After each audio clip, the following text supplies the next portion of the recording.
On Christmas Eve, a billionaire walked out of his penthouse and left everything behind: his money, his name, his power, because he was tired of being loved for what he had instead of who he was.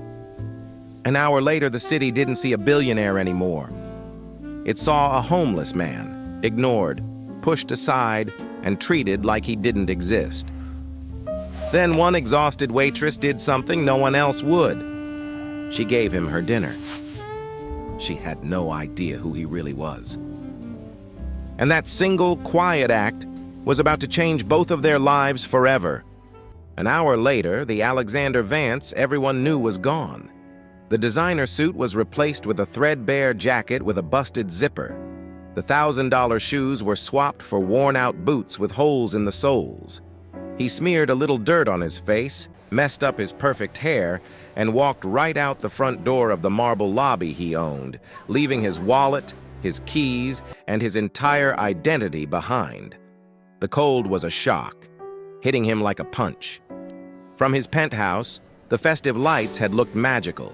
Down here, they felt like a cruel joke. Shoppers loaded with bags bustled past, their eyes either sliding right over him or fixing on him with a flash of disgust. He was no longer Alexander Vance, titan of industry. He was just in the way. He tried to find shelter from the biting wind in a boutique doorway. A woman in a fur coat, the exact type he might have dated, pulled her child close, whispering, "Don't look, sweetie." The words were quiet, but they stung worse than the wind. He wandered for hours through a city that was suddenly hostile and alien. He drifted toward a group of carolers, drawn to the warmth of their voices, but a security guard quickly and firmly moved him along. The smell of roasted chestnuts from a street cart made his stomach cramp, but he had nothing to trade for them. This was the reality he'd asked for, but it was so much more brutal than he'd imagined. The loneliness in his penthouse was a dull ache. This was a sharp, searing pain. He ended up huddled in the alcove of an old brick building, right across the street from a small, brightly lit diner called the North Star. It was a humble place, a relic from a different time, squeezed between two glass towers. Through the window, he saw a whirlwind of activity, and at the center of it all was a single waitress, moving with a tired but steady grace. Her name, he'd soon find out, was Chloe. She had a kind face, but it was lined with exhaustion. He watched her refill coffee cups, take down orders, and somehow soothe a fussy child, all with a gentle patience that felt almost heroic.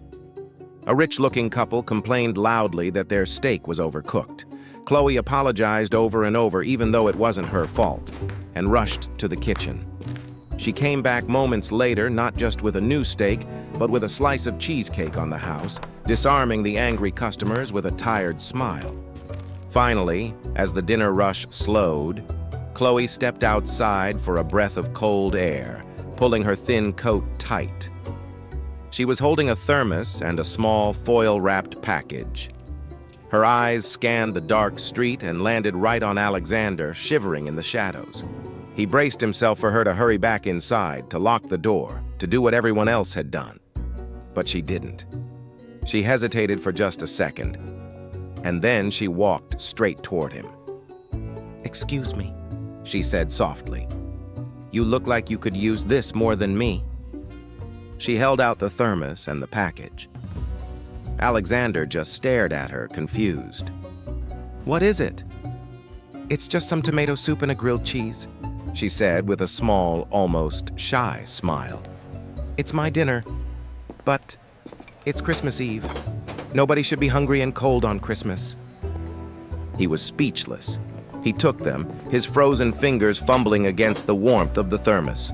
The feeling was so intense it almost brought tears to his eyes. "Why?" he managed to ask, his voice hoarse.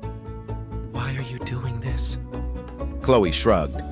"My mom always used to say that kindness doesn't cost a thing, but it's worth everything. Besides," she added, her gaze softening, "you have kind eyes." Suddenly, the diner door flew open. A sour-faced manager, Henderson, stormed out. Chloe, your break was 2 minutes long. Get back in here. And what are you doing talking to this riffraff? Get away from my diner, he snarled at Alexander. Before Chloe could even answer, a protective instinct flared up in Alexander. He got to his feet. She was showing a kindness you clearly know nothing about, he said, his voice quiet but firm. Henderson scoffed. And who are you? A bum? You're bad for business. Get lost before I call the cops. He turned his anger back on Chloe. And you? I've had it with your charity cases. You're one mistake away from being fired, you hear me?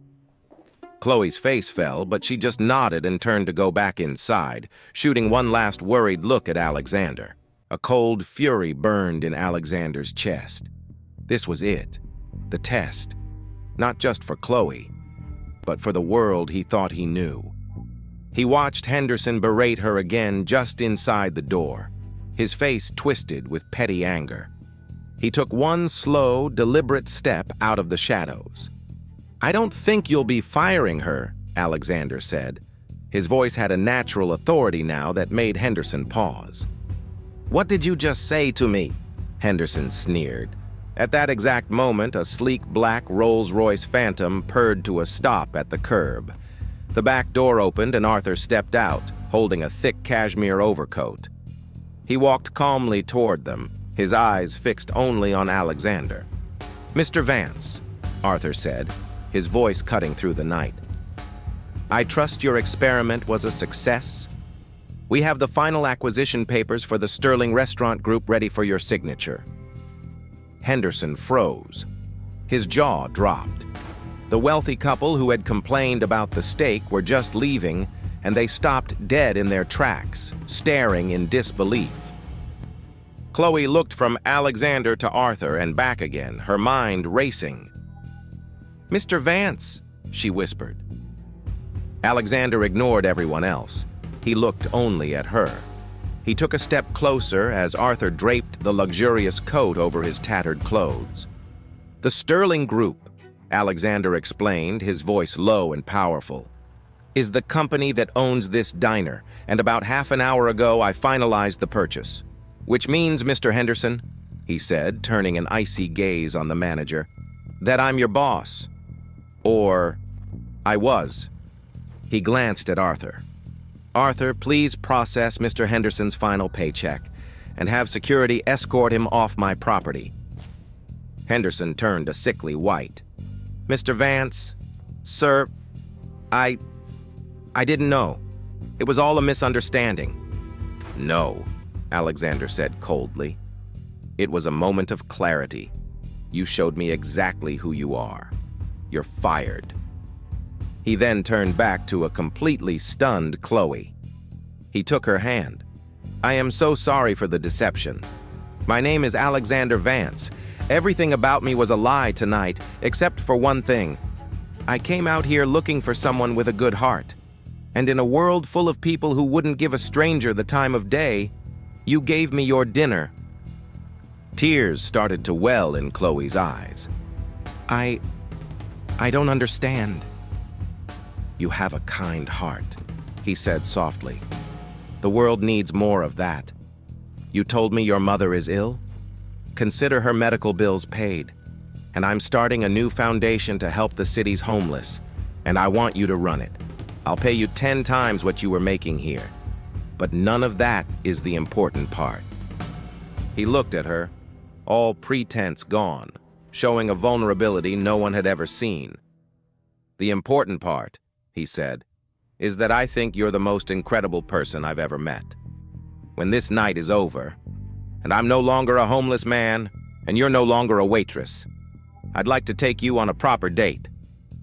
May I, Chloe? Overwhelmed, Chloe could only nod, a brilliant smile breaking through her tears.